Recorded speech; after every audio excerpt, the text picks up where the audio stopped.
ব্যক্তি যদি অসুস্থতা জনিত বা ইচ্ছাকৃতভাবে রমজান মাসে রোজা রাখার পরেও রোজা ভঙ্গ করে, তাহলে তাকে হাসরের ময়দানে কি করা হবে? তাকে কি কঠোর শাস্তি দেওয়া হবে, নাকি অসুস্থতা জনিত কারণে তাকে মাফ করে দেওয়া হবে? হাদিসে কি উল্লেখ আছে রোজা ভঙ্গের ব্যাপারে? এই কাজের পরে আল্লাহ তাআলা কি তার বান্দাকে ক্ষমা করবেন? কি বলছে ওলামা ইকরামগণ? প্রিয় দর্শক, এই সম্পর্কে কতটুকু জানেন আপনি? কি করতে হবে এক্ষেত্রে? প্রত্যেক মুসলমান ব্যক্তিকে প্রাপ্তবয়স্ক হওয়ার পরে রোজা রাখা তার উপর ফরজ হয়ে যায়। রাসূলুল্লাহ সাল্লাল্লাহু আলাইহি ওয়াসাল্লাম 1400 বছর আগে কি বলে গিয়েছিলেন এই রোজা ভঙ্গের বিষয় সম্পর্কে? প্রিয় দর্শক, আজকের ভিডিওটা মোটেই এড়িয়ে যাবেন না, কারণ আপনি যদি একজন প্রাপ্তবয়স্ক মুসলিম হয়ে থাকেন তবে আপনার জন্য রোজা ফরজ। তবে অনেক ক্ষেত্রে দেখা যায় অসুস্থতা জনিত কারণে কিংবা যে কোনো দুর্ঘটনা জনিত কারণে আমাদের রোজা ভঙ্গ করতে হয় কিংবা রোজা ভঙ্গ হয়ে যায়। সেক্ষেত্রে আমাদের কি ধরনের গুনাহ বা প্রায়শ্চিত্ত করতে হবে তা জানা নেই অনেকেরই। তাই আজকের আমরা এই ভিডিওর মাধ্যমে উক্ত জিনিসটি সম্পর্কে বিস্তারিত আলোচনা করব।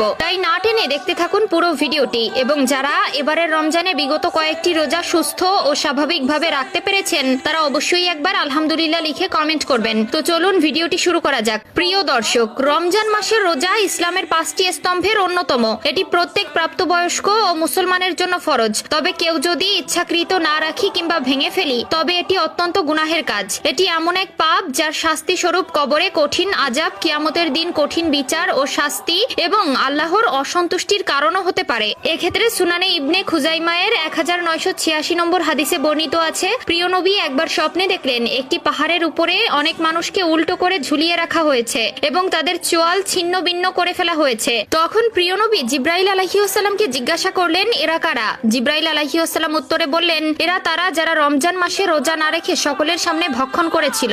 এছাড়াও যারা ইচ্ছাকৃতভাবে রোজা ভঙ্গ করে তাদের উদ্দেশ্যে প্রিয় নবী সাল্লাল্লাহু আলাইহি ওয়াসাল্লাম তিরমিজি শরীফের 723 নম্বর হাদিসে বর্ণনা করেন, যে ব্যক্তি রমজানের একটি মাত্র রোজাও বিনা কারণে অর্থাৎ সফর বা অসুস্থতা জনিত কারণ ব্যতীত ভঙ্গ করলো, সে যদি পরবর্তী জীবনে আজীবন রোজা রাখে তবুও সেই ভঙ্গিত রোজা পূরণ করতে পারবে না। এ থেকে বোঝা যায় ইচ্ছাকৃতভাবে রোজা না রাখা কত বড় গুনাহ, যা সারা জীবন রোজা রাখলেও তার ক্ষতিপূরণ দেওয়া যাবে না। এছাড়াও সূরা আল বাকারার আয়াত নম্বর 187 তে বর্ণিত আছে, আল্লাহ তাআলা বলেন, আর তোমরা সিয়াম পূর্ণ করো রাত পর্যন্ত। এই আয়াতের অর্থ হলো আল্লাহ তাআলা স্পষ্টভাবে বলেছে রোজা শেষ করতে হবে সূর্যাস্ত পর্যন্ত। তাই কেউ যদি নিজ ইচ্ছায় তা ভেঙে ফেলে তবে সে আল্লাহ তাআলার আদেশ লঙ্ঘন করলো। এছাড়াও প্রিয় নবীর আরেকটি হাদিস বা সহিহ বুখারীর 1936 ও সহিহ মুসলিমের 1111 নম্বরে বর্ণিত আছে, যে ব্যক্তি রমজানের দিনে ইচ্ছাকৃতভাবে স্ত্রীর সাথে সহবাস করলো তবে তার প্রায়শ্চিত্ত হিসেবে একটি গোলাম মুক্ত করবে। যদি তা সম্ভব না হয় তাহলে ধারাবাহিকভাবে 2 মাস রোজা রাখবে। যদি তাও সম্ভব না হয় তবে 60 জন গরিব মানুষকে খাওয়াতে হবে। তাই যদি এখন পর্যন্ত কোনো রোজা নিজ ইচ্ছায় ভঙ্গ করে থাকেন তবে তারা শাস্তি থেকে বাঁচার জন্য তওবা করুন, ইস্তেগফার করুন।